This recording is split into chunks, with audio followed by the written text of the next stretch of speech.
नमस्कार दोस्तों, स्वागत है आप सभी का हमारे YouTube चैनल पर। एक और नई जानकारी के साथ मैं फिर से आपकी सेवा में हाजिर हूं।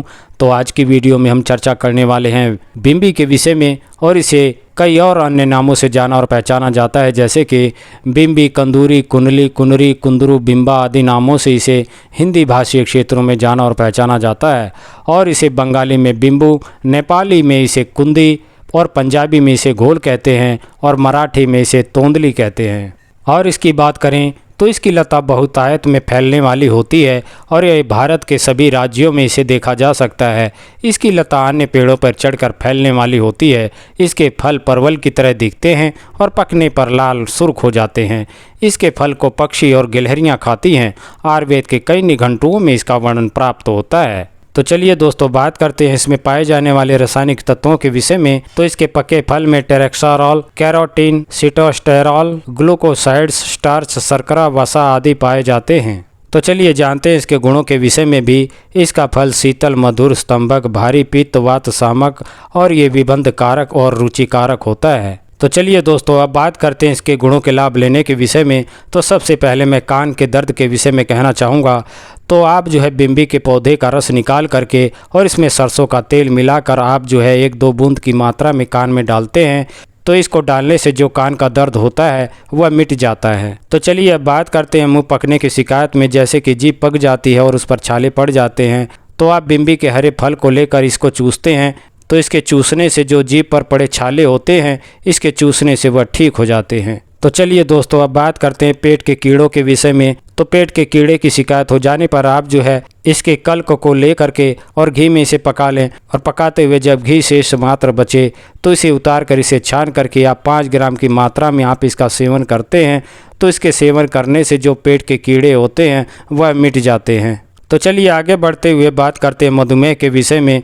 तो मधुमेह में आप इसकी जड़ और पत्ते ले करके और इसका रस निकाल लें, और रस निकालने के बाद में 5 ग्राम की मात्रा में आप इसका नियमित रूप से सेवन करते हैं, तो इसके सेवन करने से जो मधुमेह की शिकायत होती है उसमें बहुत ही अच्छा लाभ होता है। तो चलिए कि बात करते हैं त्वचा रोग के विषय में। तो त्वचा रोग की शिकायत होने पर आप इसके पत्तों को ले करके कूट पीस कर इसका रस निकाल करके आप खुजली वाले स्थान पर इसको लगाते हैं, तो इसके लगाने से जो खुजली की शिकायत होती है उनमें बहुत ही अच्छा लाभ होता है। और आप चाहें तो दूसरा भी प्रयोग कर सकते हैं। आप इसके फूलों को लेकर पीस करके आप खुजली वाले स्थान पर लगाते हैं, तो इसको लगाने से जो खुजली की शिकायत होती है वह मिट जाती है। तो चलिए अब बात करते हैं प्रमेह की शिकायत में इसके प्रयोग के विषय में। तो प्रमेह की शिकायत हो जाने पर आप इसकी जड़ को लेकर और 5 ग्राम की मात्रा में उसका रस निकाल करके आप प्रतिदिन सुबह के समय आप इसका सेवन करते हैं, तो इसके सेवन करने से जो प्रमेह की शिकायत होती है उसमें बहुत ही अच्छा लाभ होता है। तो चलिए चर्चा को आगे बढ़ाते हुए बात करते हैं सुजाक के विषय में।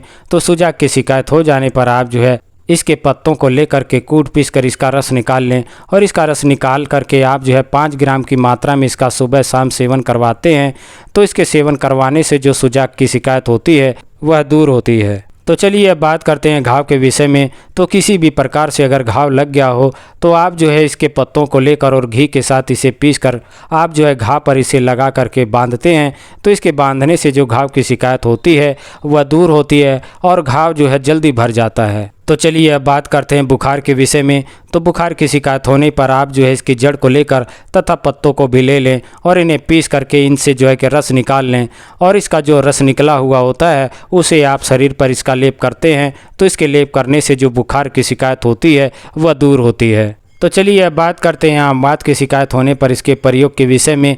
तो आम वात की शिकायत होने पर आप इसकी जड़ को लेकर और इसे बारीक पीस कर आप इसको लगाते हैं, तो इसके लगाने से जो आम वात की शिकायत होती है उसमें बहुत ही अच्छा लाभ होता है। तो चलिए अब बात करते हैं सांस से संबंधित किसी भी व्याधि के विषय में।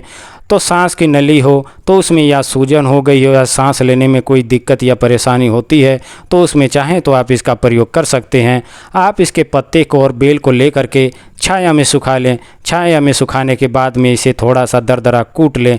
कूटने के बाद में 10 ग्राम की मात्रा में इसको लेकर इसका काढ़ा तैयार करें, और इसके काढ़े को लेकर के आप सुबह शाम इसका नियमित रूप से सेवन करते हैं, तो इसके सेवन करने से जो सांस संबंधित बीमारियां होती हैं या सांस नली की सूजन होती है, तो इसके प्रयोग से उसमें बहुत ही अच्छा लाभ होता है। तो चलिए अब बात करते हैं सांप या बिच्छू के काटने पर इसके प्रयोग के विषय में। तो तत्काल में अगर कोई सुविधा आपके पास उपलब्ध ना हो तो ऐसी स्थिति में आप चाहें तो इसका प्रयोग कर सकते हैं। तो इसको फल को पीस करके आप काटे हुए स्थान पर इसका लेप लगाते हैं तो इसके लगाने से जो सर्प तथा बिच्छू का काटा हुआ जो विषों का प्रभाव होता है इसके लगाने से वह दूर हो जाते हैं।